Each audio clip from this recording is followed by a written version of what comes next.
John sat alone in the quiet workshop, his hands stained with grease and oil. The hum of the machines around him was the only sound breaking the stillness.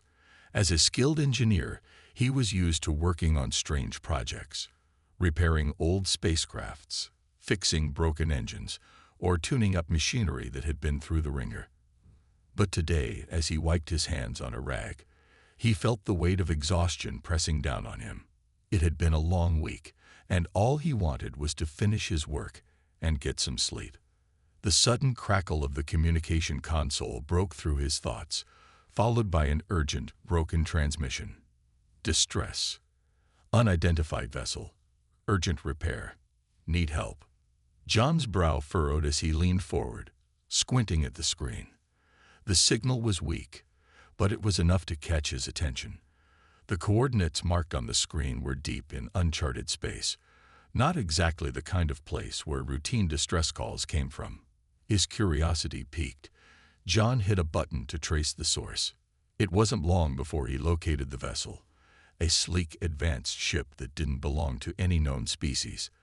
The signal had come from a small part of space near the edge of a gas giant, a place where many ships went missing.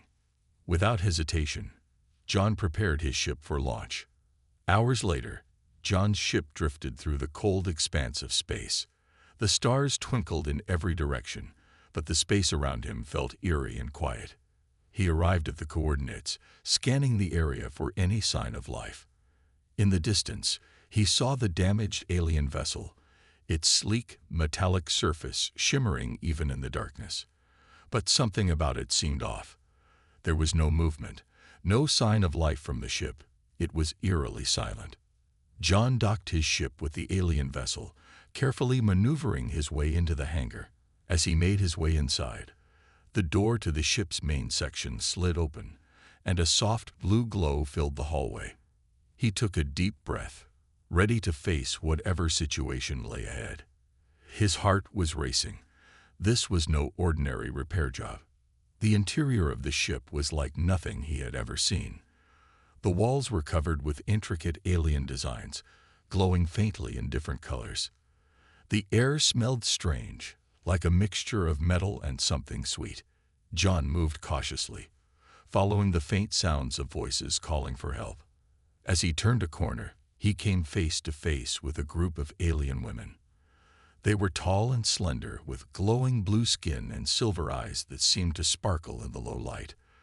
The leader, a woman with striking features and an air of authority, stepped forward. "You're the one who received our distress signal," she asked in a voice that was surprisingly soft but firm. "We're in need of your help." John blinked, momentarily stunned by their beauty, but quickly recovered. "Yes, I'm here to help. What happened to your ship?" The alien woman's eyes softened. "Our ship was damaged in a sudden attack. We need someone skilled to make the repairs." We didn't know who else to turn to. John nodded, already analyzing the situation in his head. "All right, I can take a look at the damage. Let's get you fixed up." As he walked toward the ship's engine room, John couldn't shake the feeling that this wasn't just any ordinary repair job. These women, clearly from another world, were depending on him. What started as a simple repair mission was turning into something far more complicated, and somehow far more personal. John stepped into the heart of the alien ship, his eyes scanning the control panels, which were completely unfamiliar. The technology was advanced, sleek, and alien in every sense. It was like nothing he had seen before. The ship's engine hummed faintly, but the glow that had once powered it was flickering. He turned to the leader of the alien women, who stood nearby, her silver eyes watching him carefully. "This is a beautiful ship," John said, trying to sound casual. "But it's not going to be easy to repair. I'll need to get the energy core running again. And the propulsion system looks like it's been severely damaged." The woman nodded, her expression serious. "We know. That's why we called for help. We've been stranded here for days, and our supplies are running out. We didn't know who else to trust." John studied her for a moment. Her calm demeanor was in sharp contrast to the panic he had expected from someone stranded in space. There was something about her, something strong and confident. He couldn't quite put his finger on it, but he knew she was in charge. "I'll do what I can," John said, finally breaking the silence. "But I'm going to need some tools. I don't think you'll find anything like what I need on board, so I'll have to improvise." The woman, whose name he had learned was Lyra, nodded again. "We trust you. Please, take whatever you need." John wasted no time, rummaging through the alien ship's supplies. They had plenty of raw materials, but they didn't have the specific equipment needed to fix the core. After a few moments, John found what he could use: circuit boards, wires, and some metal plating that might work as a temporary fix. As he began working on the ship's energy core, Lyra and her crew watched him closely. They didn't speak much, but every now and then, Lyra would ask a question, trying to understand how he was able to manipulate their technology so easily. John explained the basics of the systems, but the truth was, a lot of this was beyond anything he had ever seen. He was making educated guesses, using his experience with human technology to make sense of the alien devices. Hours passed, and John worked tirelessly, sweat dripping down his brow. The glow from the engine slowly brightened, and the hum of the ship grew steadier. Lyra watched him with growing admiration. She had seen many engineers, but none like John. He was resourceful, calm under pressure, and most importantly, he was getting results. When John finally stepped back from the control panel, he wiped his hands on his jumpsuit and looked at Lyra. "I think I've got it," he said. "The core should be stable for now, but you'll need to do a full system reboot once we're back in space." Lyra smiled, her eyes glowing brighter. "Thank you, John. You've saved us." John nodded, but something about her gaze made him uneasy. It wasn't just gratitude he saw in her eyes. There was something deeper, something more personal. He quickly pushed the thought away, focusing on the task at hand. Just as they were about to leave the engine room, Lyra stopped him. "John," she said, her voice softer now. "There's more you need to know. Your help. It means more than you realize." John looked at her, puzzled. "What do you mean?" Lyra took a deep breath, her eyes steady. "In exchange for your help, we offer you something you can't refuse. You've earned it." John raised an eyebrow. "Earned what?" Lyra didn't answer right away, but her gaze lingered on him, filled with meaning. Something in her expression suggested that the reward wouldn't be just any simple thank you. John's mind raced as he followed Lyra out of the engine room. He couldn't shake the feeling that something was off. Her words hung in the air. "You've earned it." What did she mean by that? He had simply repaired their ship. It wasn't anything extraordinary. But the way she looked at him, with that unreadable expression, made him feel uneasy. It wasn't just gratitude she was offering. It was something more. As they walked down the narrow hallways of the ship, the other members of the crew gave him quiet nods of thanks. Each woman seemed to hold a certain quiet strength, and they all regarded him with a kind of quiet respect. But Lyra, as their leader, was different. She wasn't just grateful. She seemed to be studying him, as though trying to figure him out. They reached the main living quarters of the ship, and Lyra motioned for John to sit. The room was simple, but the soft blue light from the walls made everything feel peaceful. There was a small table, and Lyra gestured for him to sit while she prepared something on the counter. "You've done more than just fix our ship," Lyra said as she worked. Her voice was calm, but held an undeniable intensity. "You've helped us in a way we didn't expect." John sat down, still unsure of what she meant. "I just did my job," he said. "It's nothing special." Lyra turned and looked at him, her eyes softening. "It's more than that. You see, we've been stranded here for days. Our supplies are running low, and we don't know when we'll be able to get back to our home. But your help has given us hope." John shifted uncomfortably in his seat. "I'm just glad I could help. I didn't do it for anything." Lyra walked over to him, her movements graceful, almost effortless. She placed a small device in front of him, a sleek, silver-looking object with intricate designs. "This is a gift," Lyra said, her voice steady. It's a gift from our people, something we offer to those who prove themselves worthy of our trust. John looked at the device in front of him, not sure what to make of it. What is it? Lyra's eyes locked with his, and there was something deep in her gaze. It's a bond, a connection. It will allow you to understand us more deeply, to share in our experiences and knowledge. It's a reward for your help, but it's also something that changes you, in ways you may not yet understand. John's heart began to race. He didn't know what to say. He had heard stories of alien technology, advanced devices capable of transforming human perception, but nothing like this. Was it some kind of mind control? A trap?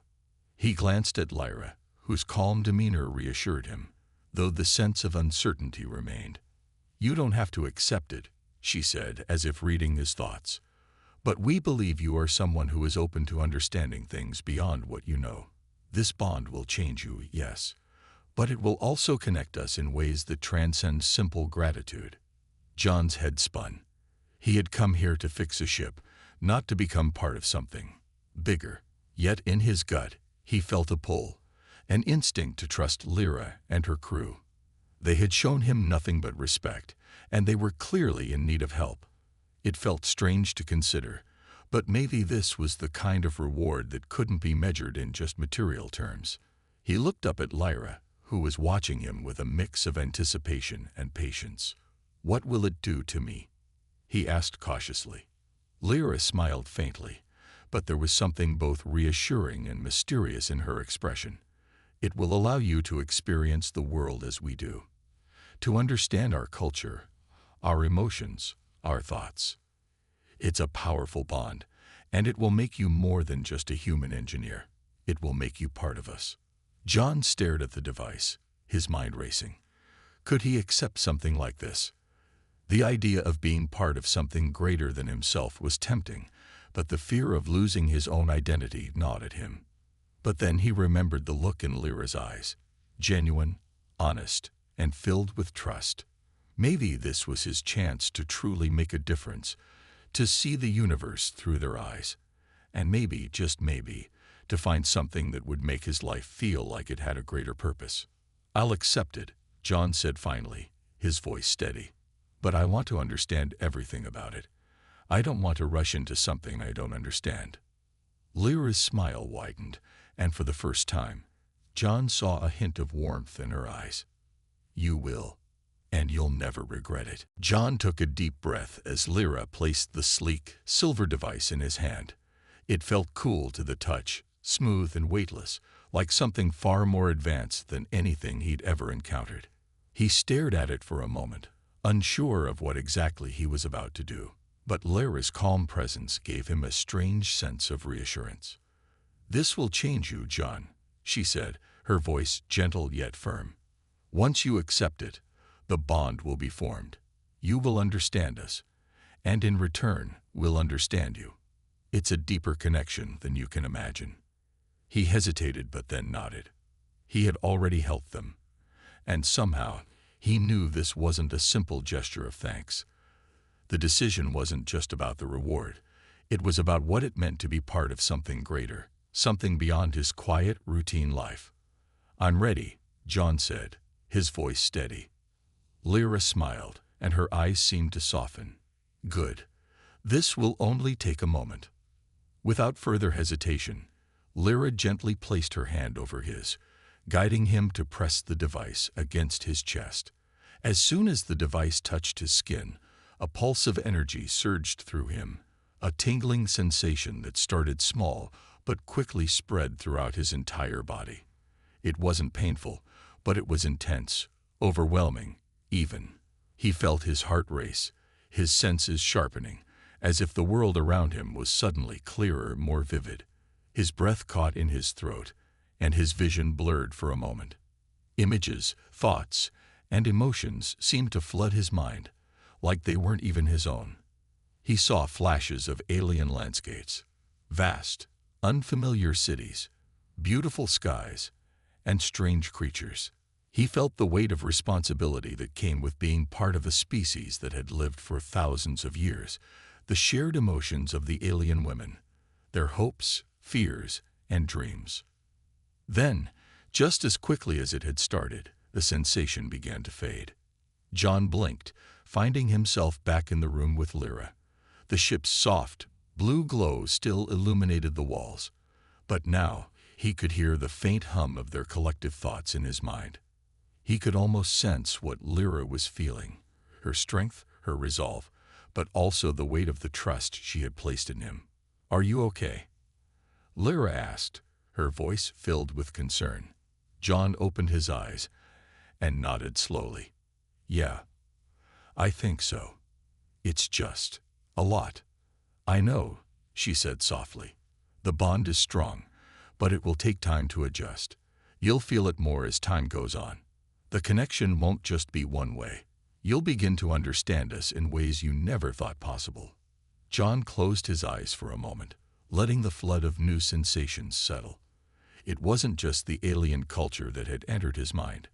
It was their feelings, their very essence. He could feel the pulse of their shared energy, their collective will. It was unlike anything he had ever experienced. "This is incredible," he said quietly, his voice filled with awe. "I can feel everything, your thoughts, your emotions. It's like I'm part of you." Lyra smiled, her silver eyes glowing softly. "Yes, exactly. And in return, we understand you more deeply as well. It's a powerful connection, one that binds us in ways words can't explain." For a moment, they stood in silence, the weight of what had just happened settling around them. John's mind was still reeling, but something in him had shifted. He wasn't just a human engineer anymore. He had become part of something larger, something that transcended the boundaries of species and space. "You've done more than just repair our ship, John," Lyra said, her voice sincere. "You've become part of us, and for that, we will never forget you." John looked at her, his heart racing once more. This was just the beginning, he realized. The bond they shared was not just about the ship. It was about the path he would now walk alongside them. The adventure, the unknown, had just begun. As the days passed, John tried to adjust to the new sensations coursing through him. The bond he had formed with Lyra and her crew was growing stronger. At times, it felt overwhelming, like a flood of new information and emotions that he couldn't fully process. It wasn't just their thoughts he felt. He felt their fears, their hopes, their memories, as though they were now a part of him. Lyra had been patient with him, helping him understand the strange connection. "It takes time," she had told him. "At first, it can be confusing, but soon it will feel natural. You'll know what we're thinking before we say anything." John wasn't sure how much he liked the idea of knowing everything. He had always valued his independence, his ability to think for himself. Now, he was tied to these alien women in ways he hadn't expected. But something inside him told him to trust the process. Maybe this was how it was meant to be. One evening, as they sat together in the ship's lounge, Lyra spoke to him again, her voice softer than usual. "John, there's something you need to understand about us," she said, her gaze steady. John looked up, his curiosity piqued. "What is it?" Lyra hesitated for a moment before continuing. "Our species, we have a different way of forming bonds. The connection you feel now, it's not just physical. It's emotional, spiritual. It ties us to each other in a way that makes us stronger, more united. But it also makes us vulnerable." John listened carefully, trying to grasp the deeper meaning behind her words. "Vulnerable how?" "There are risks," Lyra said. "The bond you share with us means that we can never be fully separated. If anything were to happen to one of us, the others would feel it, deeply. It's like a link that cannot be broken without consequences." John felt a chill run down his spine. The thought of being connected to these women in such an intimate way, of feeling their pain if something went wrong, unsettled him. It was one thing to be helpful, to repair their ship, but it was another thing entirely to be so deeply entwined with their fates. "Is that why you offered me the bond?" John asked. "So I'd be part of the crew?" Lyra nodded slowly. Yes, but it's not just about being part of the crew. We chose you because we saw something in you, something we couldn't find in any other being. You have a strength we need, and we believe that you can help us achieve something greater than just survival. You've proven yourself, John, not just with your skills, but with your heart. John was silent for a moment, the weight of her words settling in. He hadn't expected any of this, didn't know if he could handle it, but he couldn't ignore the connection he felt with her and the others. The way they cared for each other, how their bond made them stronger together. It was something he had never experienced before. I'm honored, John said finally, his voice steady. But what happens next? What do we do now? Lyra smiled, her eyes glinting with the same determination he had seen when they first met. Now, we return home. John's heart skipped a beat. Home. Yes, she said, her voice firm with resolve. We've repaired the ship, but there's more to our mission than just survival. We have a purpose, John. And now, you're a part of it. John looked at Lyra and the rest of her crew, his mind spinning. He had gone from a simple engineer on a remote space station to something far more complicated. He wasn't sure where this journey would take him, but he knew one thing for certain. He was no longer just a bystander in the universe. He was part of something much bigger, and the path ahead was full of unknowns. Lyra's smile softened. We will face challenges, but together, we can overcome anything. You're not just here to fix ships.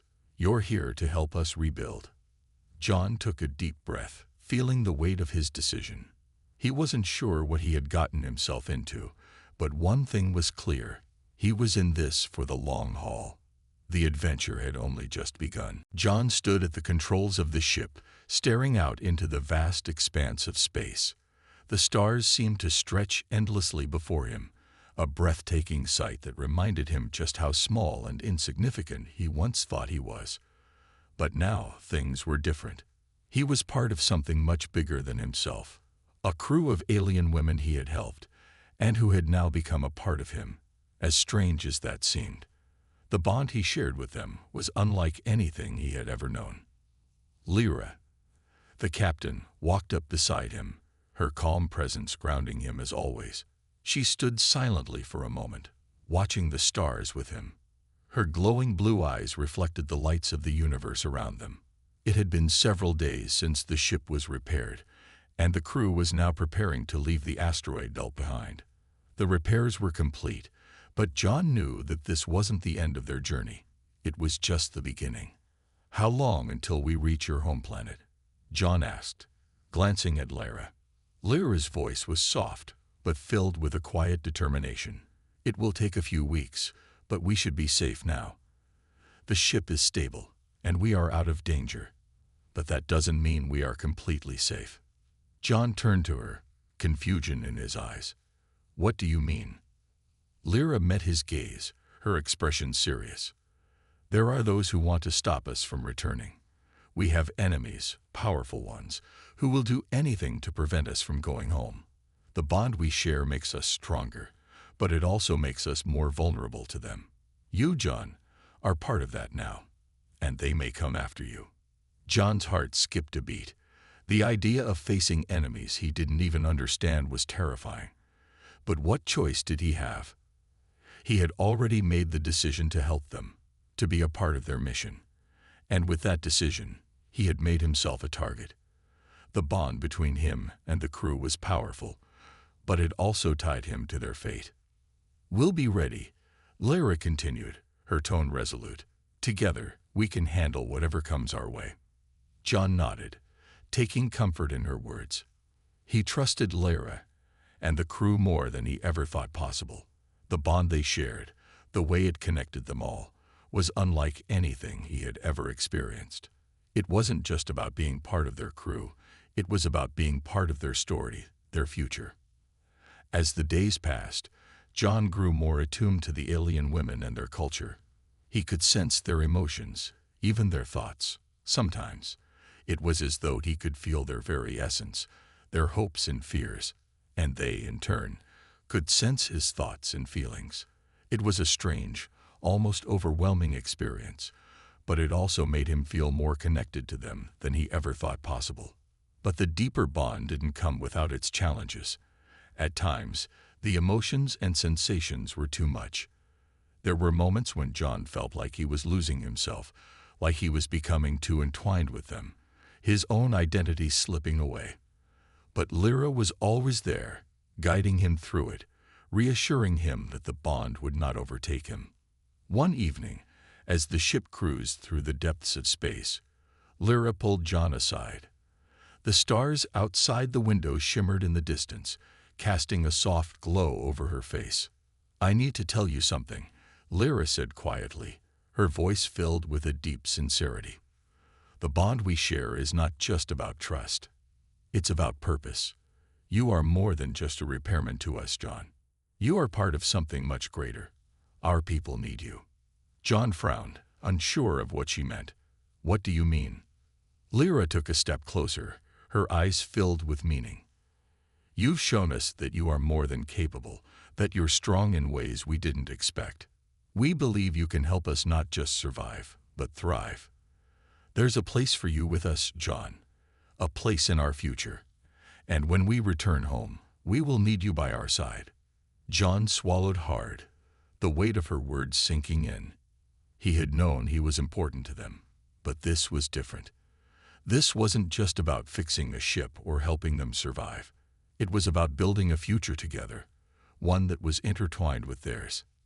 For the first time since he had arrived in space, John felt a deep sense of belonging. He wasn't just a human engineer anymore. He was part of their journey, part of something far bigger than himself. And as terrifying as that was, it was also exhilarating. "We'll face whatever comes together," Lyra said, her voice steady. "And we will succeed." John nodded, his heart swelling with a sense of purpose. He was no longer just a stranger in space. He was home. The days seemed to blur together as the ship continued its journey through the stars. The vast emptiness of space stretched endlessly in all directions, but John no longer felt the same sense of isolation he had when he first boarded the ship. The bond he shared with Lyra and the crew was stronger now. He could feel their emotions, their thoughts, and in return, they could feel his. It wasn't just a connection. It was a part of him, as if their lives had become intertwined in ways he couldn't fully explain. As the ship neared Lyra's home planet, the crew became more focused, preparing for what lay ahead. The journey had been long and filled with uncertainty, but now they were almost home. The planet loomed on the horizon, its surface a mix of blue oceans and green continents. John could see the excitement and anxiety in the eyes of the crew as they prepared for their return. They had been exiled, forced to leave their home behind, and now they were returning, uncertain of what awaited them. John stood by the large observation window, watching as the planet grew closer. The stars around them slowly faded, and the familiar world below began to take shape. It felt strange to him, standing on the edge of something so profound. He wasn't just a human anymore. He had become part of their crew, part of their world. He had a place here now, something he never thought he would have. Lyra joined him by the window, her glowing eyes reflecting the view of her home. She didn't say anything at first, just stood beside him, her presence comforting. John could feel the weight of her thoughts, the mix of relief and fear that filled her. "We're almost there," she said quietly, her voice softer than usual. "I can feel it. It's been so long." John nodded, not trusting his voice. He could feel her unease, the uncertainty about what would happen when they arrived. Would their people welcome them back, or would they be punished for leaving? He couldn't imagine the weight of what Lyra and the crew had gone through. But he knew one thing. He would stand by them, no matter what. "We'll make it," John said finally, his voice steady. "You've come this far. You can't go back now." Lyra smiled faintly, her eyes glinting with gratitude. "You've helped us more than you know, John. We couldn't have done it without you." John's heart swelled. The bond between them wasn't just about trust anymore. It was about understanding, about sharing experiences and emotions that transcended species and backgrounds. They were all connected now, in a way he had never imagined. And as the ship continued its descent toward the planet, he realized that this journey had changed him forever. The ship touched down on the surface, and the crew prepared to disembark. Lyra turned to John one last time, her gaze soft but filled with determination. "Are you ready for this?" she asked. John nodded. "I'm with you." They stepped off the ship together, the sun of her home planet casting a warm glow on their faces. The ground beneath their feet felt solid, and for the first time, John felt like he had truly found his place. He wasn't just a human engineer anymore. He was part of something greater, a crew, a family, a new world. As they walked toward the unknown, John knew that no matter what challenges awaited them, they would face them together, and that was all he needed to know.